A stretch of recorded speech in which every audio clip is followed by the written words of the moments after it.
Welcome back after the break. As markets show signs of resilience this week, the latest NSE Market Pulse Report for February 2025 gives us a deep dive into India's investor landscape, highlighting both strengths and concerns. On one hand, domestic institutional investors or DIIs remain strong, pumping over 1.3 lakh crore rupees in January and February alone.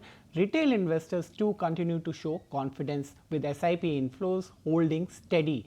However, there is a flip side too. Investor registrations which are new have shown a slowdown, falling 13% in January, with South India being the steepest decline. But when we look at the big picture, India's investor base has expanded to 11 crore, a significant milestone. So the big question is this a temporary slowdown, or are we seeing early signs of fatigue in market participation? To decode these trends and their implications, we are joined by Sudip Bandyopadhyay. And Sudip, great to have you on the show. Looking at these numbers, DIIs and SIP flows continue to provide much needed stability, but the dip in new investor registrations raises some concerns. Do you see this as a short-term blip, or does it signal a broader shift in market sentiment? Well, Ankur, financialization of saving is happening in India, and it's real. I think, around the time of COVID, this started, and this has gathered momentum over the last few years. And we have seen the strong addition to fresh investor additions, whether it's an SIP or it's, the demat accounts. I think everything has been growing at a robust pace over the last 3-4 years. The way things are panning out now, last 5-6 months, markets have been correcting, and markets have been correcting pretty sharply. So under the circumstances, little bit of slowdown, little bit of pause is expected, and I think that's pretty much what we are seeing. I strongly believe that this is a temporary phenomenon. We are in the midst of a structural change, which is people, instead of keeping money in bank deposits and in other fixed income securities, are definitely going to move a part of their savings, part of their available liquidity into equity markets, and that trend is going to continue. There will be no, a pause, a permanent pause, or a major structural change there. The change is towards putting money in equity. Yes, when markets are bad, markets are continuously falling. Small investors take a pause, take a break, but they will come back. You mentioned they will come back. There is a statement which was made by newly appointed SEBI chairman to soothe the nerves of FPIs and FIIs. What do you think could be the scenario in the coming months? Well, I think to a great extent, the current turbulence is a combination of two factors. One is, of course, what's happening in the global markets. The US administration, new US administration, and their volatile policy making is what wreaking havoc on global investors, which includes investors into India as well. The second, of course, we had our own share of challenges with a bit of slowdown in growth. GDP numbers came down, corporate performance was down. So combination of these two factors led to, market correction. Also, because US market was expected and was giving better returns than most other global markets, money was moving to US markets. A bit of contribution also came on account of money moving to China, because China was grossly undervalued, and there were some short-term funds which were moving money to China as well.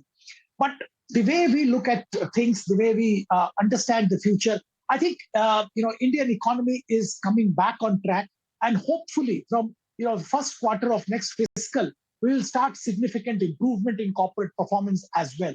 In fact, Q4 results, which will start coming in April, will probably show the trend, and definitely Q1 of next fiscal will be much better. GDP growth is also gathering momentum. Interest rates are coming down in India because inflations are under control. So these things augur well for Indian markets. Global scenario continues to remain volatile, but the oil prices coming down significantly and below $70 per barrel of Brent, I think is definitely music to the ears of Indian policymakers and Indian markets, because India is a major importer of crude, and if the crude prices come down, it helps India macro balancing.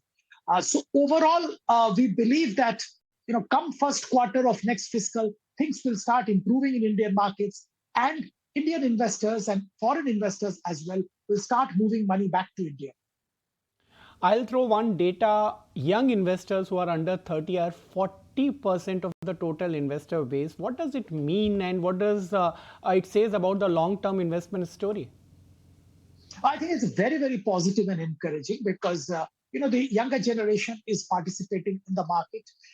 They have a long way to go in their career, and they have started investing, at a young age. So this is a fantastic trend, and this gives reassurance to market participants like us that Indian market is going to remain robust. Look, I'll tell you one small thing that FIIs have been relentlessly selling for the last 5-6 months.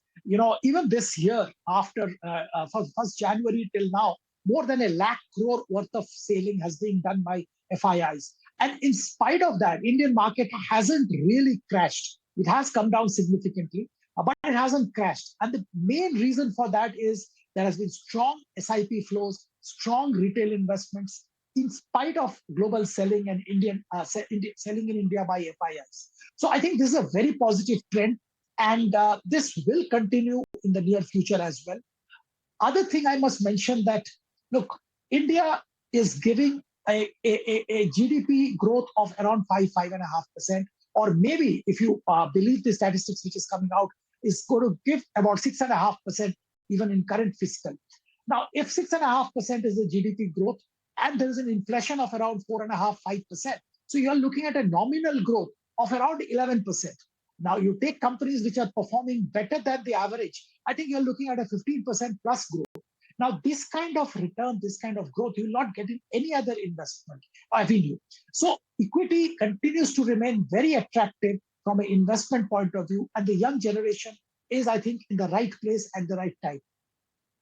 Today is International Women's Day, and one more data which comes out is 24.2% of investors are female as on Jan 2025, and this is steadily rising from FY22. I want to ask you, what are the steps which can be taken to increase the participation? Well, I think a lot of steps are being taken across the country by the market participants to increase participation of people who are earning but not are yet in the market. I think the coverage which you guys and the print media is giving also is doing wonders. So I assume that the financialization of saving, which is happening at a rapid pace, will continue, and the investor education programs. The encouragement to investors to come in and start investing through mutual fund, all that is happening, and all that is continuing as we speak.